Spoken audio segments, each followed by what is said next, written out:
Well, I think in a way the world's moved on from what's happening in Ukraine, but they're turning back. People are turning back again to see what's happening. The conflict between Russia and Ukraine are heating up. Recent flare-ups have resulted in a military buildup along the border that is the worst we've seen in 2 years.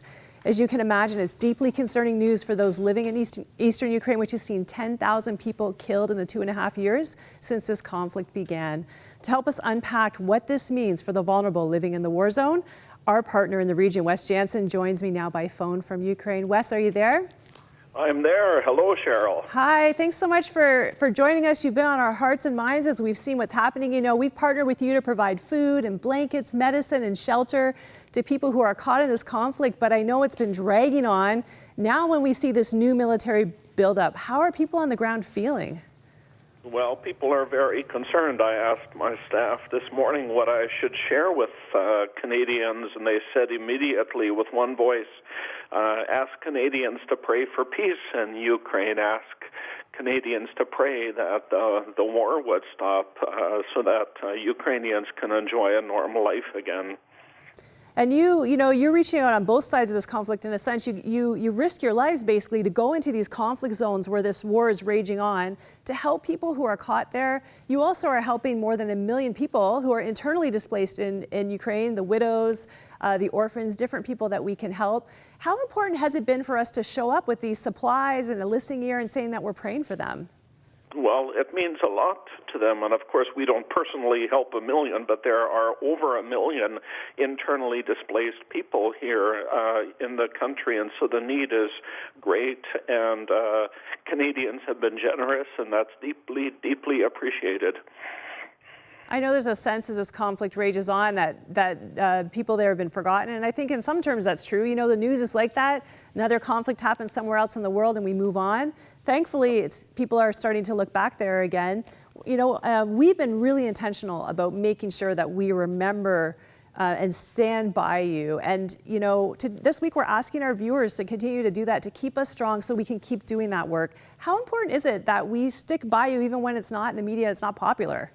Well, it's extremely important. You've sent your own David Shelley out here several times. It means the world that he comes and spends some time here with us. And we've got a prayer page on our website, 12 things that are urgently requested in terms of prayer. It just means the world to know that many are praying for us. Thank you, Canada.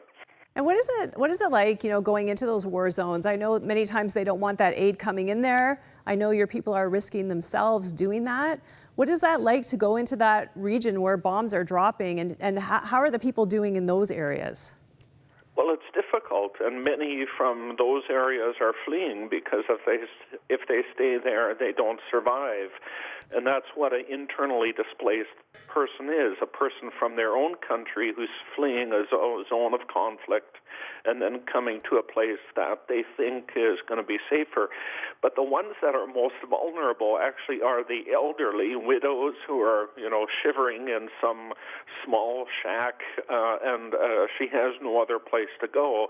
And there are a team of Ukrainians who work closely with us and with you, Huntley Street, Crossroads, to bring essential living supplies to these people, and they're incredibly grateful.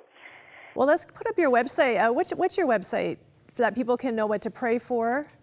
MMUcanada.org. MMUcanada.org. And for those of you watching, we want to encourage you. Wes is on his way here. He does a music ministry. He's coming here with a beautiful orchestra to tour Canada, to remind people about what's happening in Ukraine, to get people praying. And Wes, you've asked for prayer. Can you just give us some specific things that we can be praying even as we're watching this today? Well, I already said pray for peace in Ukraine, pray that war would stop, but also pray that the gospel of peace, the gospel of Jesus Christ, will continue to go forth, because people's hearts here are very receptive. Because of the crisis, they're thinking about the deeper issues in life, and we're seeing many people responding to the gospel. So pray that we would be faithful, that we would have courage, that we would continue to do what we can in the power of the Holy Spirit to share the glorious gospel of Jesus Christ with many people. Well, Wes, thank you for all you do. We are so privileged to get to partner with you, and you will be in our prayers. I know a car bomb went off on your street just in the last week. Someone was killed. So it continues. Thank you for all that you do to be faithful to stay there and serve them. We so appreciate you. Thank you, Cheryl, and a big hi to David Shelley. Okay, for sure. Bye-bye. And if you're watching this, this is what we get to do every day here. We don't talk about it every day, but this work is going on constantly. We're being able to touch Canada and the world. We need you to partner with us. Give us a call on that line right now, 1-888-288-0003. You can go to 100huntley.com. And thank you for all you do to make this kind of work possible.